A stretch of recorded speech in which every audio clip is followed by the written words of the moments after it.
We really haven't done any wrapping of our fig trees, guys. I thought I was going to get around to that. It may not happen. It might happen.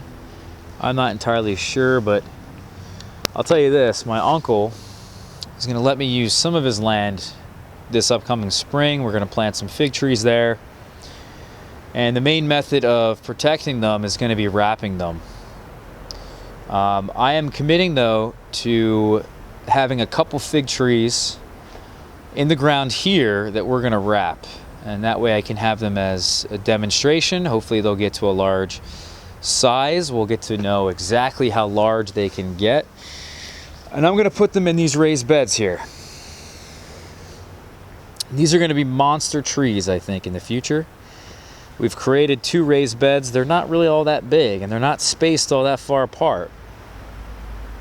But the goal here is that we're going to plant them in this raised bed. Most of the root ball is going to be above grade, and it's going to be protected from the soil, protected from the wood, and we may even take some straw, as we've done in the past, put that straw around the sides of the raised bed and on top of the raised bed, help insulate the soil a bit. But just imagine 2 really large trees here, one here and one over here, that will sort of take up a really large area and have a big canopy to them that we will wrap and protect them that way. Because if we can protect what's above grade, above the soil here, with tarps and other materials, we're going to have ourselves 2 really successful trees.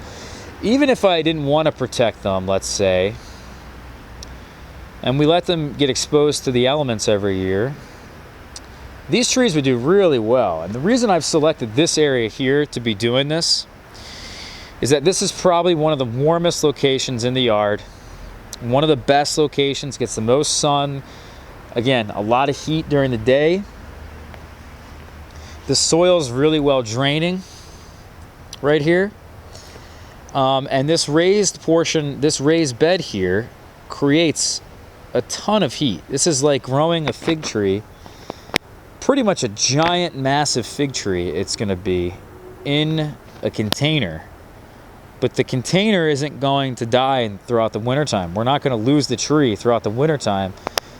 So essentially we're getting just a massive tree. I think that's probably, it's really worth doing. Is using these raised beds, I think, to create ourselves that little scenario here, guys. So I'm sort of excited for it.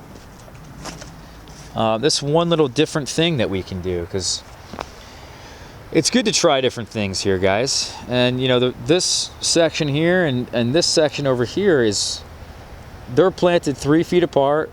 We chop them down to 6 to 12 inches. We can bend some limbs next year and cover those limbs, and we can have ourselves better production that way. But that's mostly how we're doing it. We've also got some trees over here in the greenhouse that you guys won't be able to see, unfortunately, but they're in the ground.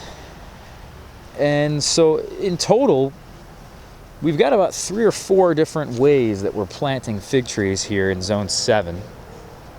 I have some in the front that we're not going to protect throughout the wintertime. We're going to let them go. Those will be tested with their hardiness. In the greenhouse, as I sort of mentioned, again, there's some trees along the exterior here. Behind this piece of wood is our caprifig. And you can see that, maybe you can make this out, yeah. This is our caprifig, 2 different varieties. We may need to get a 3rd here. But this will hopefully colonize the fig wasp in this greenhouse. Next year, actually in the spring, I'm hoping to get some Profici. And then along the walls, one here, one in the back, one on this wall, are 3 fig trees for commercial production. So we're doing this a number of different ways, and I'm sort of excited about it because I think, you know, one way is probably the best in terms of the amount of work and the input and then the reward at the end. I actually think doing it like this is probably the best method we can do here. Assuming, of course, we don't have infinite room in our greenhouse. Like, if I could plant every fig in a greenhouse and do that affordably, I would. But I do think this is probably number 2 in terms of input and then yield. And then number 3 would be putting them in that raised bed and then wrapping them, as I mentioned. All of them should be sort of in a raised bed, to be honest with you. We've sort of already done that. Every tree in this section here is in a mound, is in a berm, or it was already in an existing raised bed that we knocked the sides off of. But I think this particular location over here is going to be the best. It's going to have the most success. And then the 4th method, probably the worst of them all, is not protecting them at all. And that's assuming they die. If they live, if a tree that you don't protect lives throughout the wintertime, then that's the best method, right? Because you're getting the least amount of work and you're getting the most amount of yield. So that would be the ideal scenario, but I think that's a little bit of a stretch here in Zone 7A. So we're going to find out if there is some varieties that are hardy to this zone. I do believe there are, as Hardy Chicago and others have proven themselves. I've seen the trees myself. Some people have had great success doing that, but me, in this location, I haven't had any success just yet, except for one Hardy Chicago tree that did survive for a couple seasons. So it's not like it's impossible, but I think this is a more surefire method here, assuming we don't have the right genetics in Zone 7A, 0 degrees Fahrenheit. So I hope this maybe inspired some of you guys out there. We're gonna, of course, show you guys how we're wrapping them.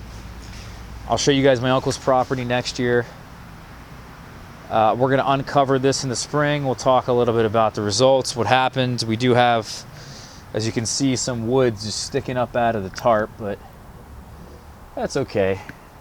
And we'll talk to you guys soon, all right? Hope everybody's having a nice holiday. Hope everybody is having a nice new year. If you're interested, guys, check us out on Fig Boss. That's our blog. And check us out on Fig Bid. We have some cuttings still for sale. And we're almost out. So we'll talk to you guys soon, all right? We'll see you for tomorrow's video. Everybody, take care. Have a great new year. We'll see you guys soon.